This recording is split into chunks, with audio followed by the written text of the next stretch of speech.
just so we can make sure we have their email addresses, Sure. the drawing, and make sure that that gift card gets sent out. Good deal.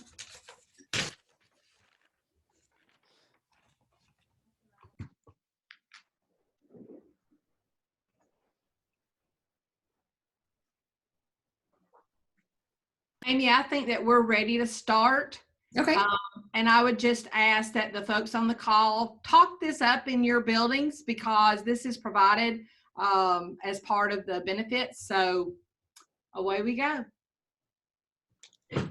Awesome. Well, thank you guys so much for taking the time out of your day. I know it's not easy at the end of a long school/work day to give your attention, especially to finances, but this is something that we're passionate about, and we hope to spark that passion and inspire you guys as well. It's never too early or too late to begin your journey, so I don't want anyone to think that, oh my goodness, I've wasted too much time or I'm too far gone, because we like to meet people exactly where they're at. And this is a benefit to you through us at Arista Consulting Group, because we are a partner with you guys at Dawson County Schools, as we are the administrator of your 403B supplemental retirement plan that's currently, as you know, through VALIC. And we are also the advisor over that plan. So the purpose of today is to plug in Toby Anderson. You'll be seeing his name a lot from us, and he is our financial planner at Arista, and he is an available resource to you guys to help you along your financial journey. So you're going to see some quarterly newsletters coming out from us and other workshops with different topics throughout the year, because we know the top New Year resolutions, because we still are in January, are not just fitness and losing weight and health, but it's also finances. You know, they're neck and neck for first place. So we want to help you guys start out on that journey in a successful way. So Toby, with that, I'm going to turn it over to you. Well, thank you, Amy, and thank you for everyone on the call. I'm going to attempt to, hey, Amy, can you disable or enable screen sharing? Yes, I'm so sorry. So while she's doing that, like she said, I'm a financial planner. So I get the privilege of, working, like Amy was telling you kind of what we do as a whole, administering your 403B plan and stuff. I get the privilege of working with individuals through all of our corporate relationships.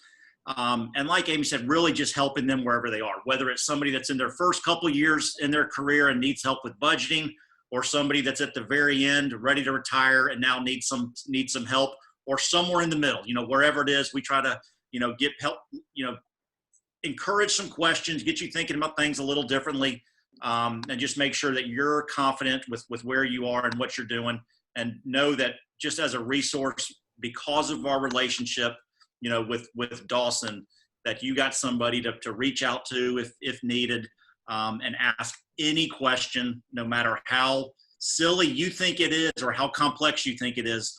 We're here to guide that. So I'm going to take a few minutes today, go through a little presentation. It's kind of titled Creating a Living Financial Plan.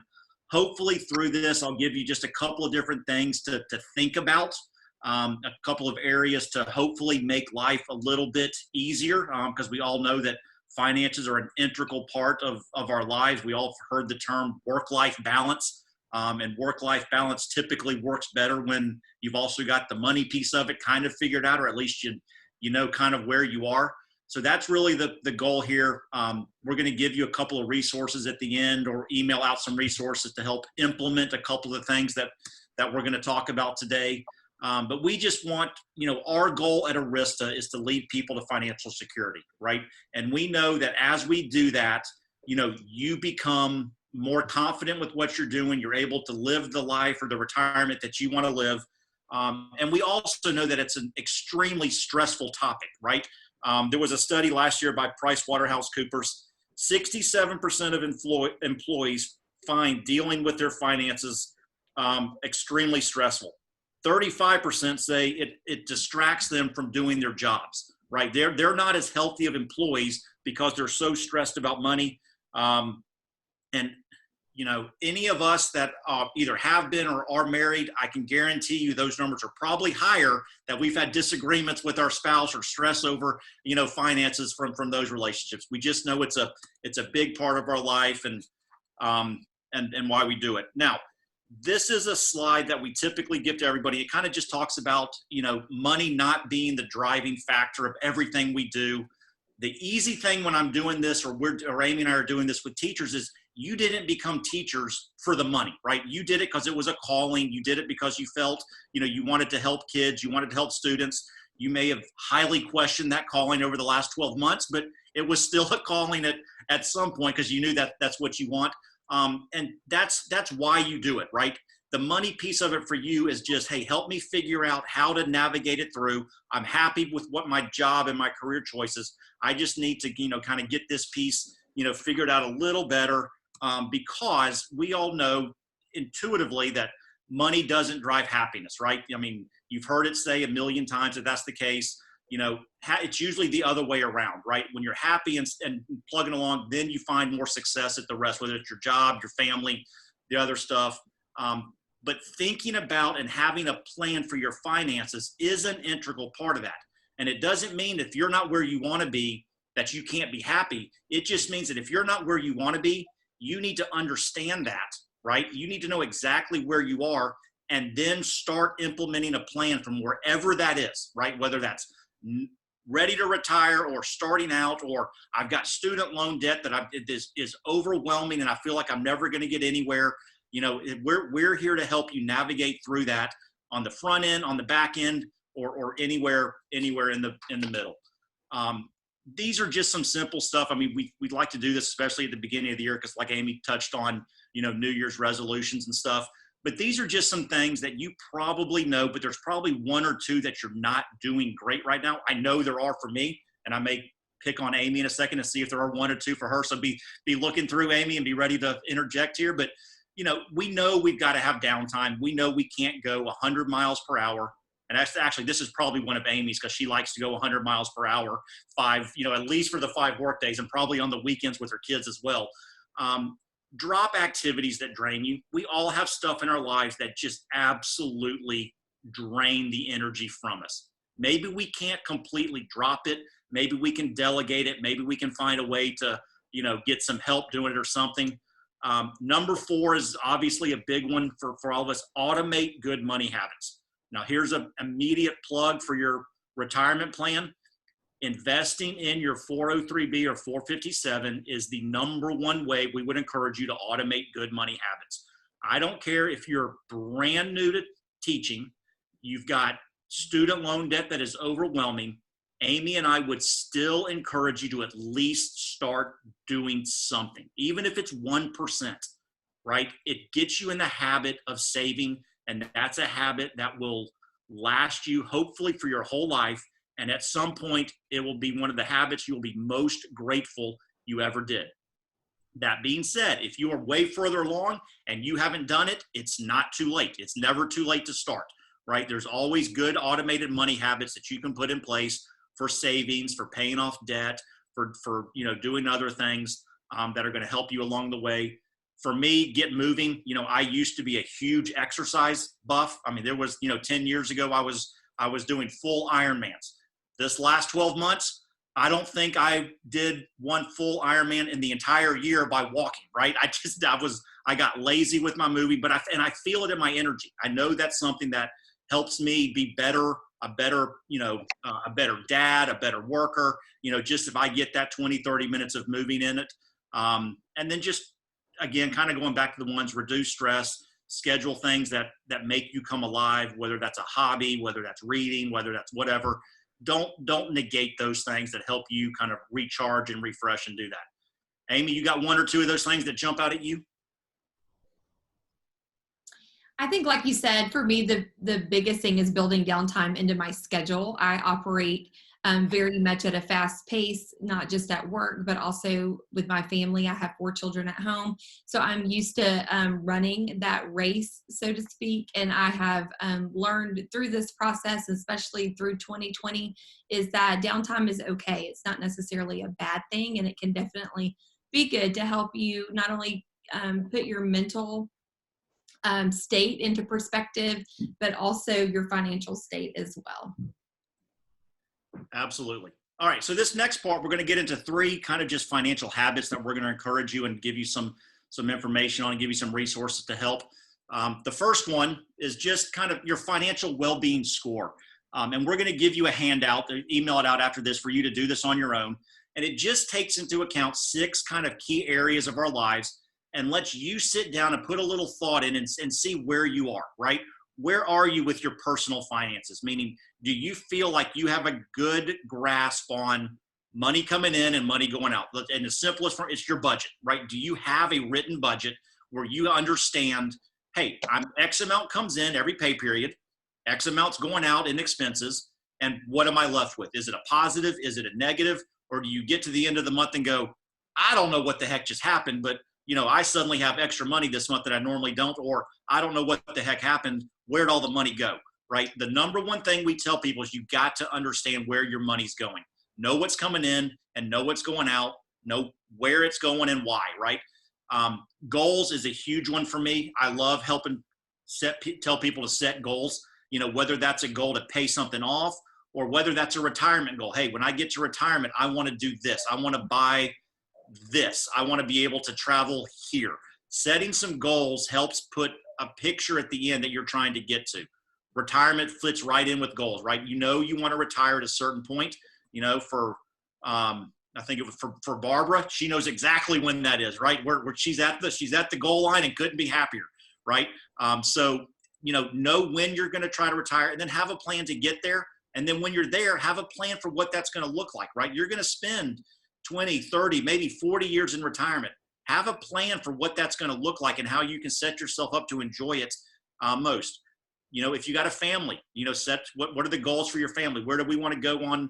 What do we want to do in 5 years? What do we want our life to look like as a family? Whether that's with kids or grandkids or whatever that is, and a couple of the others. But we'll give you a resource that's going to look like this. It's going to let you just kind of give yourself a score. And Amy and I would encourage you probably to pull this out at least once a year, if not twice, and give yourself a grade. Hey, I was at this score, in 2021, and my goal for 2022 is I want to be at this number by the time I get there. And then we'll help you. Amy and I will sit down and spend time with you, helping you figure out, hey, where are you doing great, and where can you most improve on to get that score up even higher. It's hard to do that if you don't. We already touched on budgeting, but it's hard to do that if you don't have a good understanding of your personal finances. This habit for me probably should be number one. And we're going to give you 2 resources to do both these things, but you got to understand your cash flow. That goes right back to the budget. You got to understand what's coming in and what's going out. And with that, then it's easy to calculate your net worth, which is simply what do you own and minus what do you owe, right? And don't let that be a discouraging number. Let it be motivating to you to, hey, if it's not where you want it to be, going back to goals, how do I improve on it over the next 6 months, 12 months, 5 years, whatever that is. And we're going to give you some tools to help you calculate that. It's going to look like this, but it's really important to put things down, right? It's like people that spout off, hey, here's a goal I have, but if you don't write it down, it's almost never going to happen. Amy, you look like you wanted to interject something. Yeah, I'm sorry. I'm going to interject something. I like to just point this out. A lot of times when you go on a diet, you're asked to record everything you eat, and it's very easy to skip the M&Ms that you pick up and put in your mouth as you walk by a desk all day long, those type things. We always think those are empty calories and they don't count. And so this is no different even with your finances. Everything counts. So you have to write it down. So if you have a Netflix subscription coming out of your account every month, I noticed personally, I didn't realize, I thought I was still paying $9.99 for Netflix. It's now $17.99 or whatever. So just being aware of those things that you have coming out that you're not really putting in your budget because they're just coming out and you've forgotten about it. So everything you're spending when you're doing this counts to really make this work. And as a side note to that, if you've got kids, chances are they have subscribed to something that you are paying for that you probably don't know it. I get little dings all the time, but I'm like, where did that come from? And then my 16-year-old will be like, oh, well, I subscribed to Apple Music this month or, whatever it is. So try to pay attention to that stuff. and you can certainly find ways to save money and realizing some things that are a little bit extras out there. And then I touched on it already, but setting your goals is really important. When you've got something that you're striving for, whether that's a trip you want to take, a purchase you want to make, a debt you want to pay off, whatever it is, write it down and then start making, don't get discouraged along the way. None of this ever happens overnight. Or it's, hey, I'm retiring at this point and here's what I want the next 10, 15, 20 years to look like. Set those goals, think through, the number one thing I tell people when when they ask me, hey, I'm about to retire or I'm within, 1 year, 3 years, 5 years, I was like, all right, what do you want retirement to look like? What are your goals there? Don't just go into it thinking, I'll just figure it out. Yes, you probably could just figure it out, but I promise you it'll be much more enjoyable if you've got a plan and some goals in place and are striving to get there. We all know that, everybody on this call can make a different choice in the next week that will benefit them in the long run. A savings here, an investment there.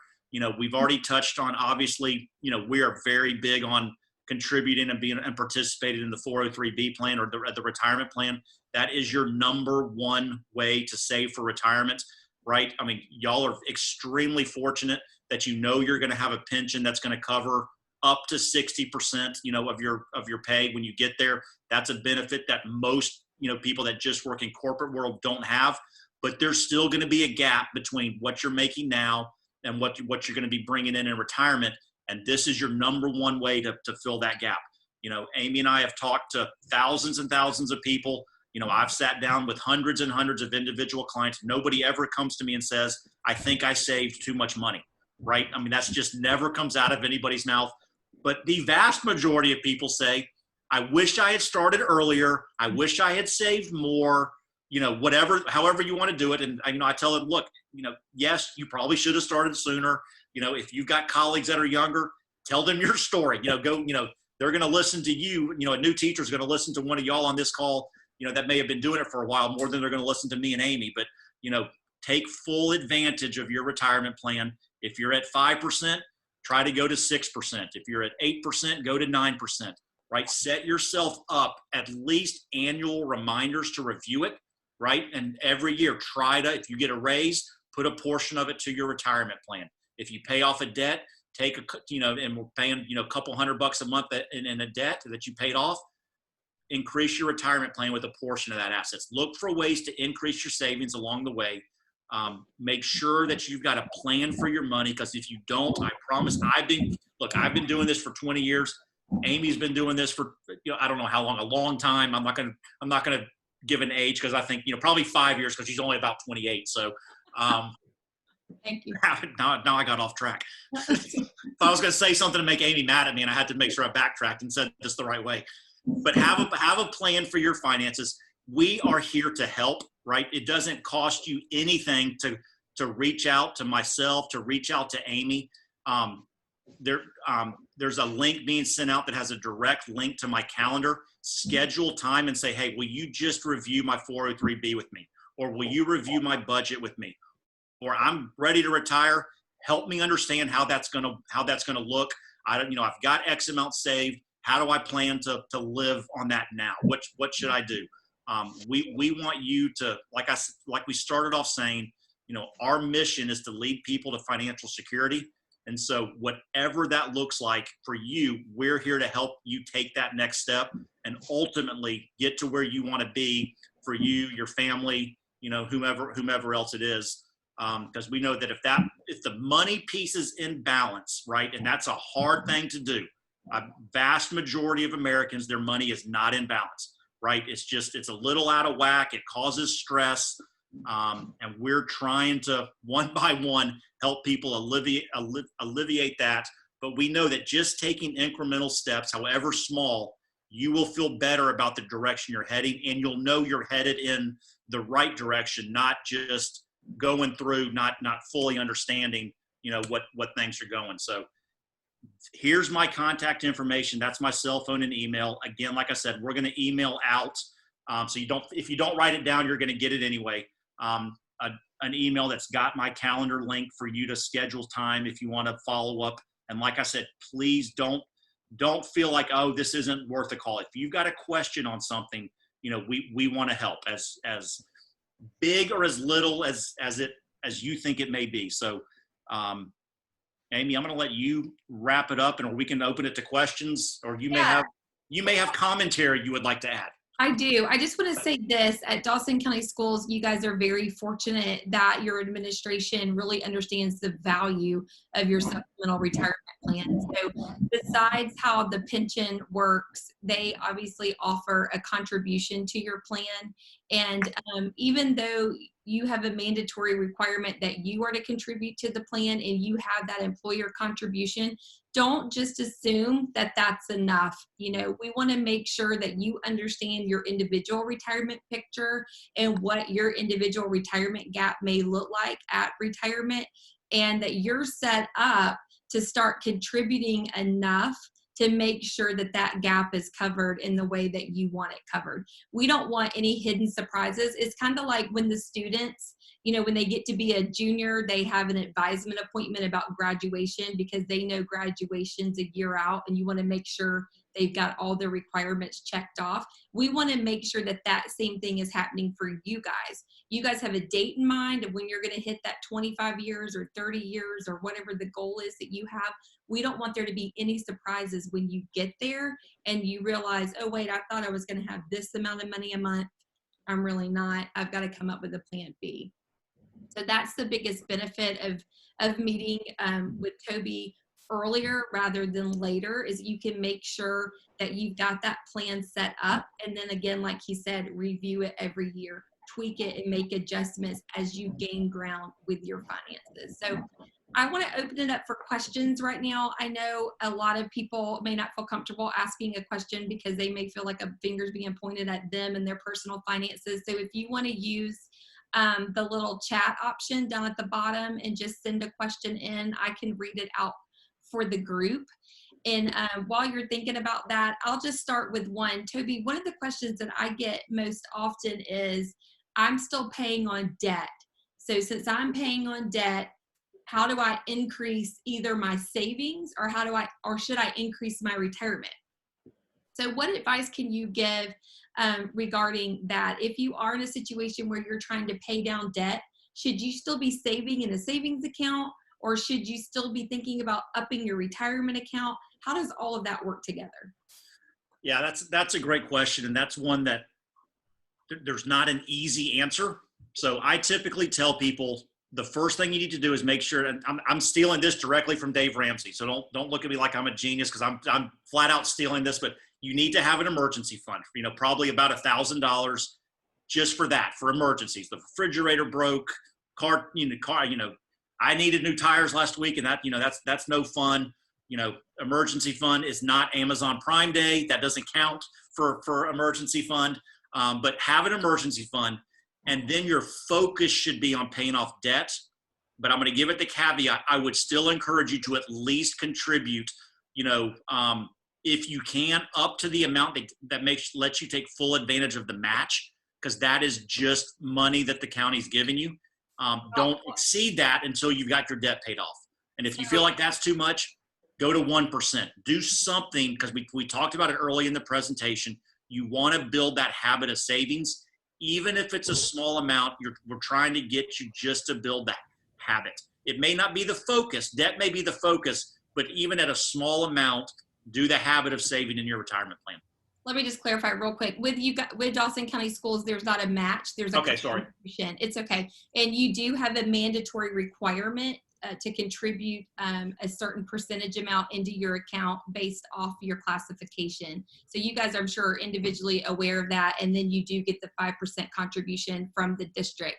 But to Toby's point, if you're paying off debt, make sure you're still building that emergency fund. Decide if you think that emergency fund should be $1,000 or $2,000. I know Dave Ramsey recommends $1,000, but I also know if you need tires unexpectedly, that's going to wipe out your $1,000. But the goal is to build that emergency fund, start paying off that debt, the smallest debt to the largest debt, so you can get some momentum and roll that. And we have lots of information about that we can send you if that's your situation. And then once you've got that emergency fund, you've got your debt manageable, then really think about how much can I increase my contribution to this supplemental retirement plan above the required contribution. Like Toby said before, if you've paid off your debt and you're used to paying $200 to your Visa and you don't have to do that anymore, then hey, maybe add 150 a month to the percentage you're already contributing to your 403B, and you're still $50 to the good to treat yourself to dinner once a month. So, you know, find some little things like that that you can add to that bucket of savings and still be able to reward yourself so you can feel that momentum going forward. Exactly.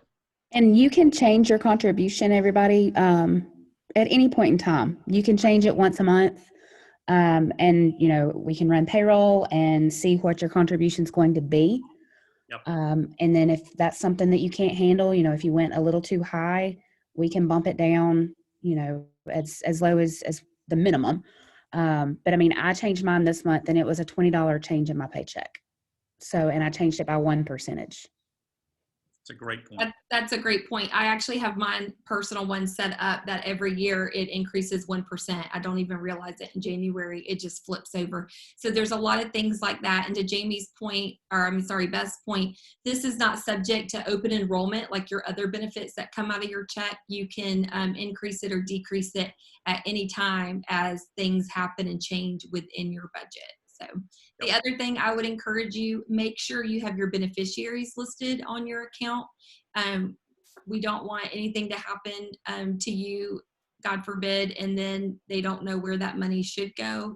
In the state of Georgia, that can get very complicated. And then the third thing I would tell you for sure is look at what you're investing in. You guys have a lot of great fund options through the Dawson County plan. Make sure that that's based off your appropriate risk tolerance for your age and your retirement date. If you need some help with that, that's something that Toby's great at.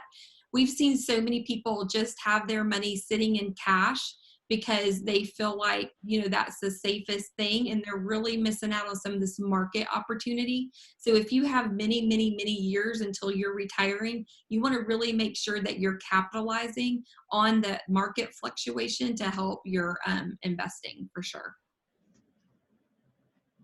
Great point. Any other questions?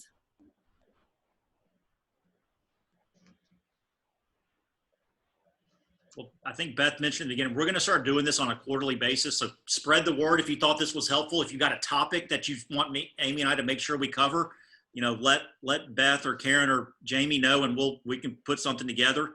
But like we've said, you know, several times, we're here as a resource for you to help in any way possible, help you take that next step toward financial security. And, you know, like Amy also said, just a, you know, big shout out to all the folks at Dawson, the people making all the decisions for putting together such a great retirement plan and giving y'all some added resources that don't cost you anything. So it's a big bonus. Don't hesitate to take advantage of me and Amy. That's what we're saying. I do have one question that popped up real quick. The participant said, I've been working directly with Troy. Does Troy do the same thing that Toby does? So I wanted just to spend a few minutes in explaining the difference here. Troy is a representative from VALIC or AIG. I know they've rebranded VALIC underneath AIG. And he is a great resource to you as well. The difference between Toby and Troy is Toby does not work from VALIC, therefore he does not benefit from whatever investment that you may choose to select with VALIC. We are not here to sell you anything. We are an independent third-party financial consultant that works for Dawson County Schools, and that is a resource to you. So Toby has the ability to look objectively at the VALIC plan and make his best class recommendation to you without having a paycheck from VALIC, if that makes sense. So I'm sure Troy is perfectly capable of doing the same type of financial planning. I don't know how that's structured within their organization, but he does obviously work directly for VALIC. question.